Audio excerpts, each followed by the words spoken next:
question is, how did you get into the movie business? Was this always something that you always planned, or did it just happen coincidentally? I very rarely believe in coincidences. Yes. Um, but I also never really thought about being like in the movie business until I was in my 20s. So it wasn't on my radar until my 20s. So I think it might have been the evolution of the Bruce Lee thing, right? Yes, I Because, agree. you know, growing up and studying Bruce Lee, I actually was more impressed, I think, as a kid in his ability to master his skills. Yes. So when I was little, I was like, I'm gonna be a black belt. I'm gonna be a master. That was my thing. I'm gonna be a master. And and then I taught a lot of people, ever since I was 16. I started teaching martial arts probably when I was like 16 years old, maybe. Wow. Um, so I've taught thousands of people. I've taught thousands of people of all ages and all different backgrounds. And so I was very happy as a young man because I was always doing what I love to do, which was train martial arts and teach martial arts, right? And but anybody who teaches martial arts also knows it's an extremely difficult business. Like, It is, yeah.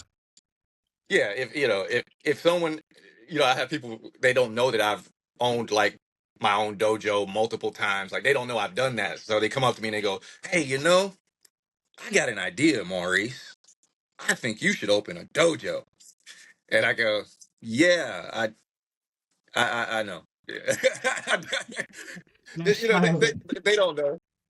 You But smiled I'm all like, over. "Yeah, I've done that. Yeah, I've done that a lot. I've done and so I enjoy teaching.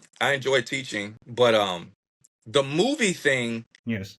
was also something I started to uh kind of play with the idea after I saw Ong Bak. Classic movie. Absolute classic movie. Yeah, that's what We're going to really. get into Ong back in a minute as well, yeah, because there is a bit of a All right, so connection you in want me to there. hold off on the Ong Bak, or Oh, no, we no, go no, we go gonna do ahead. this or what? Carry on. Please carry on. The floor is yours. The floor is yours. So like we doing this. So uh yeah, I saw Ong Bak, man, and this story may be a little bit out of order, to be No, honest no, with you, please go because for it. my personal mythology, I like to leave it kind of seamless. I have a different relationship to time and space, right? Oh, yeah. So, but yeah, man, I'm like, I see Ombak and I'm like, yo, I was like, that is like modern day Bruce Lee to me. That's what I saw, right? Good point, yeah. That is a good So, point. right, I feel like Ombak really, in my opinion, and I'm biased. Obviously, I'm very biased when it comes to this because Pana, taught me, and we'll talk about that. But I really felt like, hey, Tony Jaa could be the next Bruce Lee in that performance level. I agree. And so I immediately went and got my friends. I was running a dojo at the time in Florida, a small little dojo, but I Yeah. was I was uh, teaching quite a few people daily, and then I got some of my black belt friends, and I was like, "Hey, I'm gonna be in the movies." And mind you, I've never been in a movie. I didn't know anybody in the movies. I'd never read a script, none of that. Yeah. So I just made a decision. I'm going to be in the movies. And they're like, what? I'm like, yeah, don't worry about it. Let's start practicing. So I start putting together all these like fight choreography sequences. And I think that went on for about a year and a half, maybe. And all of my friends are just like, yo, what is this? What is he talking about? This dude, like, but they all agreed. They were like, yo, you got the skills, but how are you going to do this? Um, so I held this idea. Yes. uh within that period of time, that's when I ended up meeting Dave Batista, actually. Oh, nice. um he Yeah, through a friend of mine, I was introduced to Dave Batista, and he asked me to teach him martial arts, and that was when he was not on TV right at that point. He was getting ready to go back on TV with WWE. Oh, yeah. He was recovering from an injury. Oh, yeah. So anyway, the long story short with that is, I started training Batista, teaching him Kali and a few other martial art principles to get him in shape, to get him ready to go back to WWE. And when he got ready to go back to WWE, he asked me. He said, "Hey, do you want to do you want to travel with me and be my trainer and keep training with me? I say, yeah, let's do it. So that's how I got involved in the entertainment world. Was I actually traveled. It was several years, man. It was several years that I was traveling with WWE behind the scenes and training him Yeah. in martial arts, and that was a great experience. Actually, I learned so much about the entertainment business. Um, and I always tell people, if you study, if you watch the WWE, you'll understand entertainment business at its greatest, because they are, when it comes to entertainment, that's their thing, man. That's their thing. Was the fact that they are at the peak of you know at the peak of sports entertainment, aren't they? Because they are traveling continuously in long hours. They're doing long hours. It's a lot of rehearsals. And when people used to mock it all the time, I can remember growing up, people were saying, "Oh, wrestling's not real. It's fake. It's all staged and everything." And then when you see people walking away with injuries and like even life-threatening injuries, it's like that's not a joke. That's actually happened, mate. So you've also the other day I was watching some of your I was watching some of your fight scenes as well that you did in movies such as Jiu-Jitsu. You also did the fight scene you had with Michael Jai White. I mean, Michael, he's just one of the most mind-blowing martial artist I have ever seen. For a guy that big, he can move exceptionally well. When he did Welcome to Sudden Death, I love the team up. But one thing I loved about that fight scene you had with him was that bit of respect that you two show each other. Where you like when he's bowing, like go ahead, and you're doing the preparation and everything. Michael's like doing that and everything. And when you're doing that, I mean, what was it like working with such a living legend? What was it like? Man, Michael Jai White is amazing, bro. He's awesome. Like he's, and the thing about it is he's a true martial artist. And I know, we all have backgrounds in martial arts, and it's cool when we come together and we're able to actually focus on that type of like brotherhood, where we're able to say, okay, here's what we know about martial arts, but now what part of the art do we want to put on this, in this film? You know what I mean? Yeah, And he's like a big brother. Yeah, he's like a big brother, man. He coached me a lot, and he showed me some things, because the thing is that listening in those environments is also very important, right? Like trying to listen and pay attention and say, what am I going to walk away with versus what am I bringing to the table? Because yeah, I'm there for a reason, but I'm also very, very receptive to the lessons that he was sharing with me. And he continues. I mean, like if he comes to Atlanta, we'll have dinner,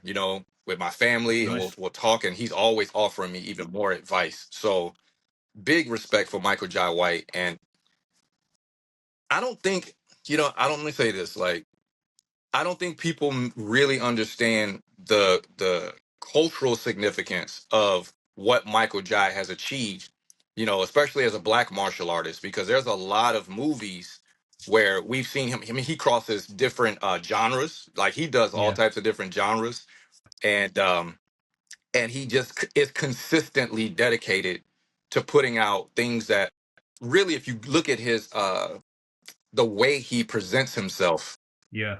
there's a lot to learn there. You know what I'm Oh, saying? There's a definitely. lot to learn there. So big shout out to the big bro. And Big shout. Yeah. yeah, Michael Jai White is absolutely a legend in the martial arts genre. Oh, definitely. Absolutely. I've loved his work since day one, to tell you the truth. I mean, I loved it. In the first time I actually saw him was in the movie Spawn, and I just thought this guy. When I saw him for the first time, I was like, this guy's got such great screen presence. I was like, why isn't he more on the big screen and everything? And then I saw him again in the second time I saw him was in Universal Soldier 2 with Jean-Claude Van Damme, and he played the Mhm. lead bad guy in that. It was like, oh, Van Damme's in for it and everything. I mean, Van Damme was my one of my. Sorry, I gotta say Yeah, I that. love Van Damme too, man. Hey, I love Van Damme too. It's like I grew up on that stuff, man. I say, man, I grew up on him as well, brother, and I gotta admit, he still inspires people even till today.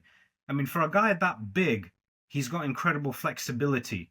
Same thing with Michael, a guy that massive, and he's got great agility. I've seen his training videos, the way he shows how to throw side kicks and everything, and he's like shoot it like an arrow. I've seen that. That's one of my favorite clips ever. So I've implemented that into my own training sometimes when I'm kicking a heavy bag. It's like, so shoot like an Mm. arrow and everything. And then same thing when you're generating the power from the ground up. You have to generate, turn the whole body into that, into the twist of throwing a punch. Because if you go like that, there's no power. When you go Mm. like that, there's more power coming from there.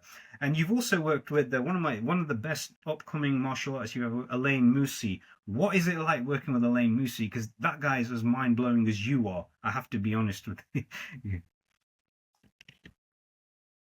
Yeah, yeah, I love Elaine. Elaine, actually, me and him got on the phone. It was, man, I want to say it was after he did the first, was it the first remake of Kickboxer, maybe? Classic, And yeah. I didn't know who he was. Yeah, like I didn't know who he was at that point, but I saw it and I saw the movie and I was like, oh shoot, I was like, this guy's good.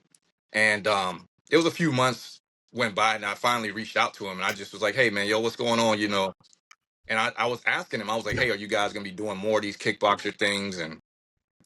And he was like, hey, I would love to work with you. And I was like, I'd love to work with you too. Like we were really excited to possibly work together. And it was maybe it was a year or two later. I was in Thailand and I saw that they had announced that they were gonna do this movie, Jujitsu, with Yeah. Elaine and Tony Jaa and you know, a few yeah, and then Elaine hit me up. He was like, hey, listen, um, I was talking to the producers and I think they would like you to be a part of this movie. And I was like, really? That'd be dope. And so I ended up actually flying back from Thailand. I was finishing my trip to Thailand with my wife and son, and we had came back. We had just flown back, and then I had to turn around, I think within like a week, and then fly to Cyprus to go do that movie with Elaine and Oh, with nice. Tony and the team. But I tell you, Elaine is not only a martial artist, he's really good at choreographing really great action scenes. He's a great choreographer, and if I believe I'm right, I may not. I think he edits also. I think he's also an editor. I'm like, this dude does everything. So, shout out to Elaine, man. He's yeah. Mm. I would work with him in a heartbeat. Yeah, he's a great dude. I would like to get him on my podcast in a heartbeat as well. So, Elaine, Yeah, yeah, if you're listening, my friend, please come on. The coffee's on me and everything. Just come on over. We'll have everything ready for you. he's and I'll say one more thing about Elaine is he has one of the best positive attitudes that I've ever encountered when Yeah, working in film. Like you know what I mean? yeah. He wakes up in the morning, he's ready to go. He's like high fiving people. So yeah, I love that dude, man. He's got a great attitude. That's awfully nice. That's very nice of him. And yeah, because the first, like I said, the first time I saw him was in the remake of Kickboxer, and he was blown away by doing that movie as well. Because he says he grew up on admiring Van Damme, and he goes to work with Van Damme was something else, isn't it? And he said, Right. I can remember watching this one interview he did with Scott Adkins after he did this one fight scene with Van Damme, and he goes, oh my god, I just did a fight scene with Van Damme, and I'm blown away and everything. But who wouldn't be? You get to work with your inspiration. Who wouldn't be? Who wouldn't enjoy that at the end of the day? I mean, I would do the same thing if one day I got to meet Van Damme or I got to meet Stallone one day. But when the opportunity comes knocking, go answer. That's what I always say. Oh, it's not going to come Hmm. knocking again. So you did the right thing for that. Knocking on the answering the door when it was knocked on. And Tony Jaa, I saw the fight. I had to watch the fight scene again last night. Without a shadow of a doubt, that is one of the best fight scenes I have ever seen in movies. You and Tony were, you Oh, guys were no, sincerely, Sensei. That is one of the best fight scenes I have ever seen in a martial arts movie. Now, how did you come up with the idea? Did you both thank you. choreograph it? Did you both choreograph it together, or was it? How did it? Please tell how it came to fruition.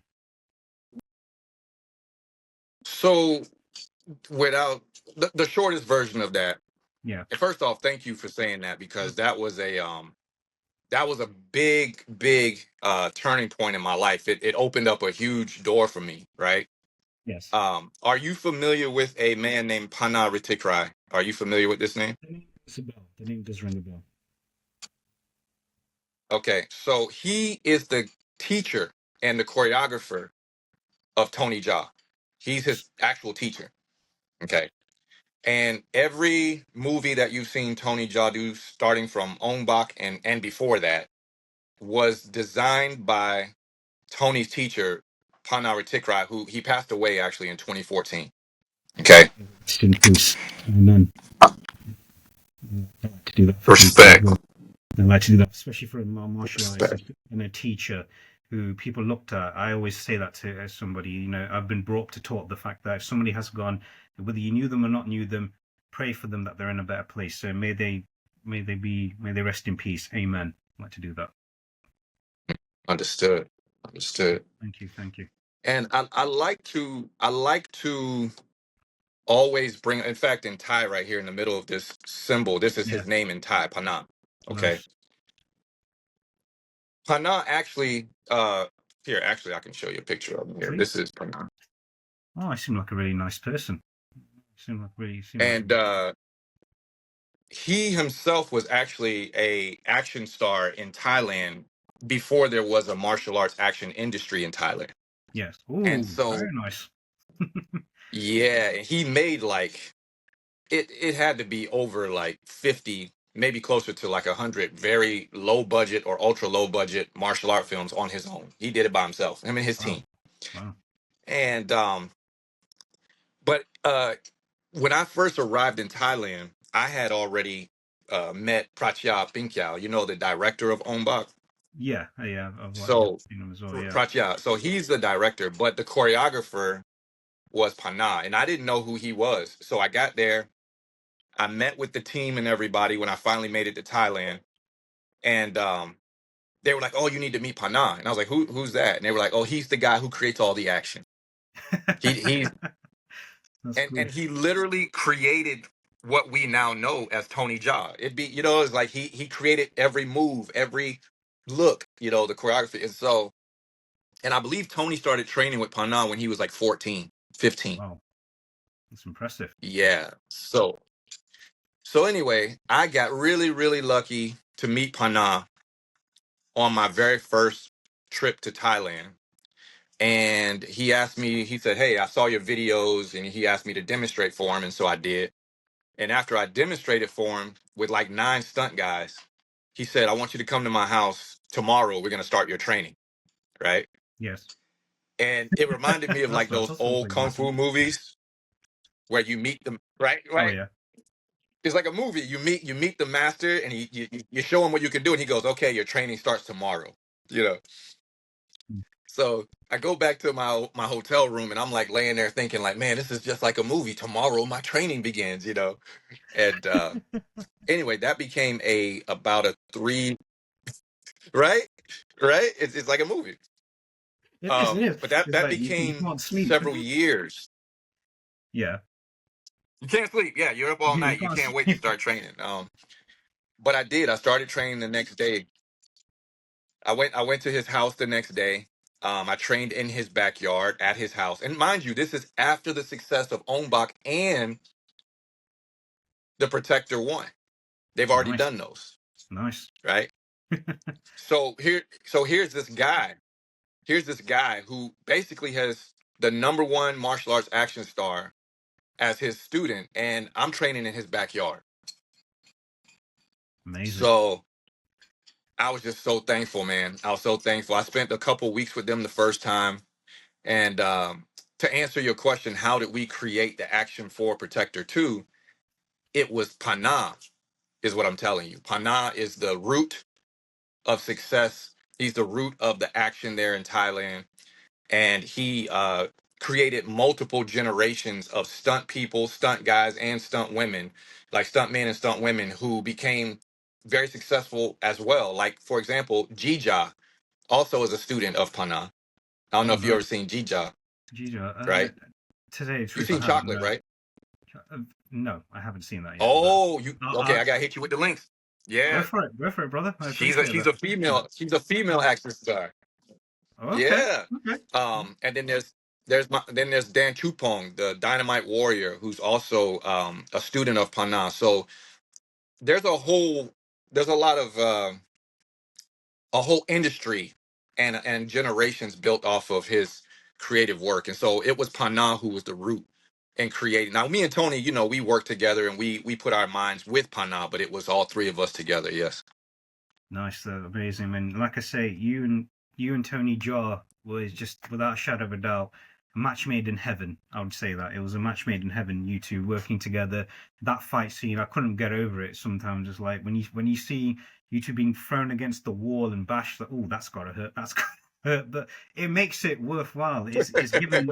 It's true. It's true because it's like it's giving the fans exactly what they want. And one thing I respect mainly, one thing I have to really point out before I ask another question is the one thing I really respect the fact from yourself, from other martial artists I've had the esteemed pleasure of interviewing, is that how much you love your fans. It is truly that. It's how much you love your fans and how you take the time out to speak to them. You know, again, I'd like to extend my respect to you as well, Us, for doing that. Thank you.